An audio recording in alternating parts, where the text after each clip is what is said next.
बच्चों, बारिश के दिनों में अक्सर ऐसा होता है ना कि 2, 3, 4, 5 दिनों तक आसमान में बादल छाए हुए रहते हैं और सूरज तो दिखाई ही नहीं पड़ता। पता नहीं कहाँ गायब हो जाता है। लगातार या फिर रुक रुक करके कुछ दिनों तक बारिश भी होते रहती है और जब ऐसा होता है तो कई बार हम परेशान हो जाते हैं और तंग आकर के कहते हैं, उफ, अब बहुत ज्यादा बारिश हो गई, अब कृपया करके बरसना बंद भी हो जाओ ताकि मैं अपने स्कूल जा सकूं बिना कीचड़ में अपने पैरों को गंदा किए और मैं बाहर खेल सकूं अपने दोस्तों के साथ। ठीक है, तो चलिए पृष्ठ संख्या 34 पर पाठ 6 बहुत हुआ कविता ये दी हुई है।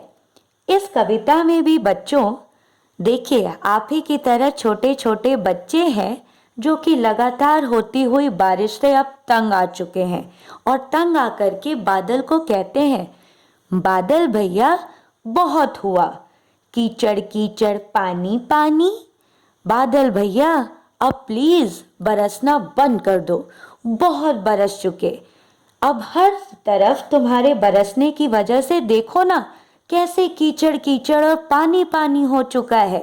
हम सभी को अपनी नानी तक याद आ गई है।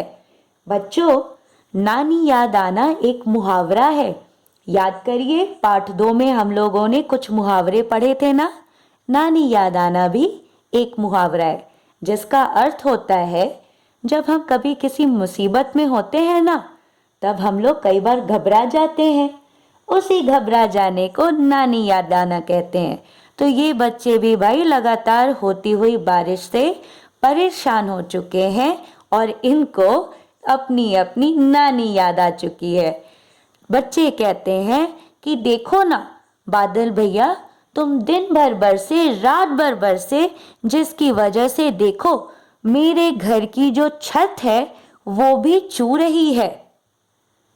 यहाँ पर बच्चों आपको दिख रहा है कैसे छत के अंदर से बेटा देखिए पानी टपक करके घर के अंदर घुस रहा है और ये बच्चा देखिए क्या किया है, अपने आप को इस पानी से बचाने के लिए छाता लेकर के खड़ा हो गया है और ये बच्चे भी उसके साथ में इसी छाते के नीचे बैठ करके लूडो खेल रहे हैं।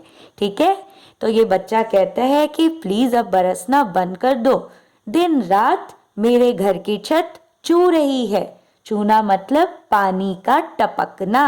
ठीक है, ये बच्चे पूछते हैं, बादल भैया अब जरा तुम ही बताओ तो, जो तुम दिन रात बरस रहे हो तो हम कहाँ जाकर खेलें? बाहर तो तुम बरस रहे हो, हम अगर खेलेंगे तो भीग जाएंगे, बीमार पड़ सकते हैं, ऐसे भी कीचड़ कर रखा है तुमने, तो बाहर तो हम जाकर खेल नहीं सकते। घर में खेल रहे हैं तो उसमें भी भाई इतना बरस रहे हो कि मेरे घर की छत भी टपकने लग गई है। अब हम कहाँ जाएं, कहाँ पर खेले?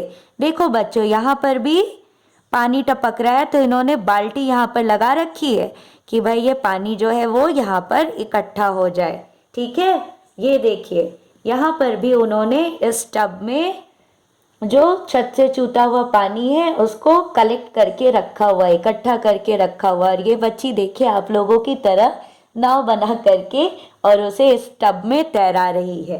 ठीक है, ये देखिए ये डॉगी जो है, ये डॉगी भी भीग चुका है बारिश में। और ये देखिए बिल्ली जो यहाँ पर बैठी हुई है, ये भी देखिए कैसे भीगी हुई है और इसके बदन से भी कैसे पानी टपक रहा है। तो यही बच्चे कहते हैं कि बादल भैया आप बताओ तो हम कहाँ पर जाकर खेलें? घर पे भी इतनी बारिश हो रही है, मेरा पूरा घर जो है वो दिन रात चूरा है और घर में खेल खेल करके ना ऐसे भी बोर हो गए हैं। जैसे बेटा यहाँ लिखा है ना, ज्यों, ज्यों शब्द का मतलब होता है जैसे। ठीक है, तो के कहते हैं ऐसा लगता है जैसे पिंजड़े में बंद मौन चुपचाप तोता हो, सुआ हो। सुआ मतलब तोता, मौन मतलब चुप। बच्चों, पिंजड़े में आजाद उड़ने वाले पक्षी को अगर बंद कर दोगे तो उसे क्या अच्छा लगता होगा?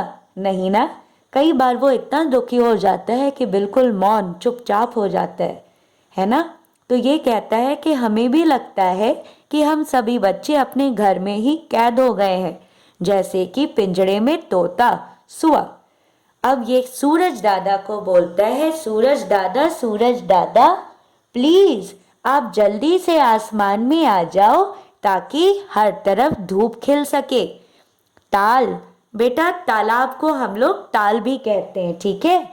और ताल नदी सड़कों से होते हुए आप अपनी सुनहरी किरणों को, गोल्डन रेज को फैलाए। और ये कहता है कि तुम सब भी भैया दुआ करो, ये विश मांगो, ये प्रे करो भगवान से, बादल से, सूरज से कि अब बारिश बंद हो जाए और धूप खिल जाए।